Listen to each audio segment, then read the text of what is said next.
Hello student. Last class में हमने share capital समझा था। आज हम समझेंगे for future of shares. Most important है ये आपके एग्ज़ाम पॉइंट ऑफ व्यू से, और इससे क्वेश्चन डेफिनेटली आता है। इसे डिटेल में हम समझेंगे और बहुत अच्छे से समझेंगे ताकि आप अपने पेपर में अगर ये क्वेश्चन आता है तो आप इसे अटैम्प्ट कर पाएँ। सबसे पहले हम समझेंगे फॉर फ्यूचर ऑफ शेयर होता क्या है। फॉरफिट मीन्स होता है जब्त करना, यानी कि अगर कोई शेयर होल्डर है, सपोज़ कोई भी शेयर होल्डर है और वो किसी कंपनी का शेयर उसके पास है, परचेज़ किया हुआ है, सपोज़ 100 शेयर है एट द रेट 10 ईच। ठीक है।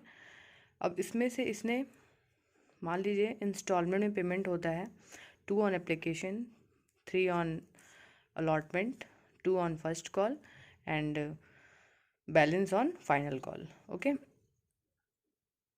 ठीक। मान लीजिए इसने ये 2 इंस्टॉलमेंट पे कर दिया और बाकी के 2 इंस्टॉलमेंट पे नहीं किया, तो ये जो 2 इंस्टॉलमेंट है, अगर ये कंपनी जब कॉल कर रही है और वो कोई रीज़न नहीं बता रहा है, कोई रीज़नेबल रीज़न भी नहीं दे रहा है, नोटिस कंपनी भेजी जा रही है, तो अगर ऐसा कोई सिचुएशन होता है तो कंपनी के पास फुल राइट्स है इस शेयर को क्या करने का, फॉरफिट करने का। ठीक है, यही हम डिटेल में समझेंगे आप। ठीक है, देखिए इसको बताया गया है कंपनी एक्ट 2013 में टेबल एफ में। मोस्ट इम्पॉर्टेंट, आप ये याद रखिएगा एग्ज़ाम के लिए। टेबल एफ में पूरा डिटेल इसके लिए कुछ सिचुएशंस हैं जिसको फॉलो करना पड़ता है अगर कंपनी शेयर को फॉरफिट कर रही है। From 28 to 34 of companies act 2013। ठीक है, अब हम समझते हैं फॉर फ्यूचर ऑफ शेयर कैसे करते हैं। अगर क्वेश्चन एग्ज़ाम में आता है सपोज, तो आप उसे कैसे लिखेंगे। क्वेश्चन यही आता है, what do you understand by for future of share, give general entries for future and re issue of share. ठीक है, हम दोनों ही कवर कर लेंगे, for future and re issue of share. देखिए ये रिपीट किया हुआ क्वेश्चन है, 17, 14, 13 एंड 12। ये मैक्सिमम टाइम ये क्वेश्चन आपके एग्ज़ाम में आया हुआ है। ठीक है, तो अब देखिए फॉर फ्यूचर ऑफ शेयर क्या है। देखिए फर्स्टली जब भी आएगा तो आपको मीनिंग लिखना पड़ेगा फॉर फ्यूचर ऑफ शेयर का। When a share holder fails to pay the amount due on allotment और any call within the specified period. Most important, ये देखिए स्पेसिफाइड पीरियड का मतलब कि एक निश्चित एक टाइम पीरियड होता है जिस टाइम पीरियड में आपको अपने सारे कॉल का पेमेंट करना होता है। ठीक, द कंपनी में कैंसिल इस शेयर। अगर आप ऐसा नहीं करते हैं तो कंपनी क्या करेगी, आपके शेयर को कैंसिल कर देगी। This is called for future of share, और उसी को हम क्या कहते हैं, for future of shares. In other word, for future of share means the cancellation of allotment to defaulting shareholder. मतलब कोई भी ऐसा शेयर होल्डर है जो कि पेमेंट नहीं दे रहा है और पेमेंट के रीज़न भी नहीं बता रहा है कि क्या रीज़न है, किस रीज़न की वजह से वो पेमेंट नहीं कर रहा है। ठीक, तो उसे हम क्या ट्रीट करते हैं, defaulting shareholder. And to treat the amount already received on such share और एज फॉरफिटेड। और जितना उसने पेमेंट कर भी दिया है उस सारे शेयर को हम क्या कर लेंगे, फॉरफिट कर लेंगे। ठीक है, फॉरफिट कंपनी के लिए एक तरीके से प्रॉफिट ही होता है। In this case a share holder ceases to be member of the company.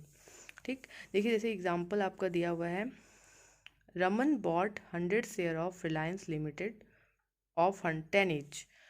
Raman could not pay final call 4 per share. ठीक, 4 नहीं दिया बट दिया कितना, 10 था, 4 नहीं दिया, यानी 6 का पेमेंट उसने किया है।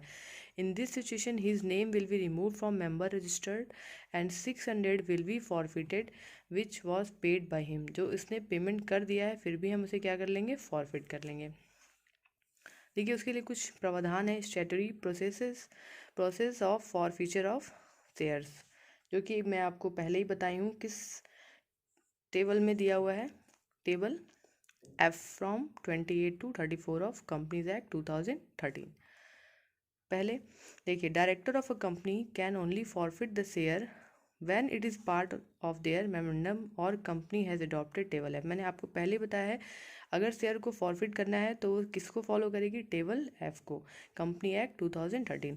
दूसरा पॉइंट क्या है, देखिए, company send a prior notice, most important, prior notice to his share holder to pay outstanding amount including interest if any remaining on share in a time frame before forfeiture.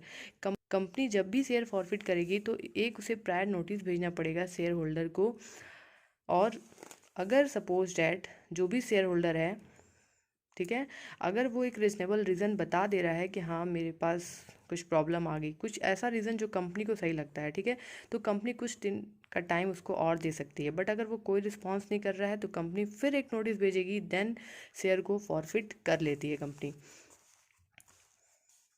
देखिए, यही लिखा हुआ है, last date of payment should be at least 14 days after shareholder receive notice. अगर वो कर देती है, अगर नहीं करती है, कोई रिस्पॉन्स नहीं कर रही है शेयर होल्डर, ठीक, तो कंपनी फिर आफ्टर 14 डेज के बाद एक नोटिस भेजेगी और उसके बाद शेयर को कंपनी फॉरफिट कर लेती है anyhow. If payment is not receive till the last date then share are forfeited, company share को फॉरफिट कर लेगी। When share are forfeited then amount paid on share by shareholder is also forfeited and credited to forfeited share account. ये जब हम entry समझाएंगे तब आपको ये बता देंगे कि जो भी शेयर फॉरफिट करते हैं उसका जो अमाउंट होता है वो कहाँ क्रेडिट किया जाता है, फॉरफिटेड शेयर अकाउंट में, ठीक है। नेक्स्ट पॉइंट है, allotment of forfeited share is not cancelled, कभी भी कैंसिल नहीं करते हैं, इट इज़ री इशूड। ये जब भी आप फॉरफिट करोगे शेयर तो उसे कैंसिल नहीं करोगे, आप उसे क्या करोगे, reissue to some other person, उसी को हम दूसरे पर्सन को री इशू करते हैं। Hence balance of forfeited account till reissue is considered part of share capital, और जो हम री इशू कर रहे हैं वो किसका पार्ट होगा, शेयर कैपिटल का।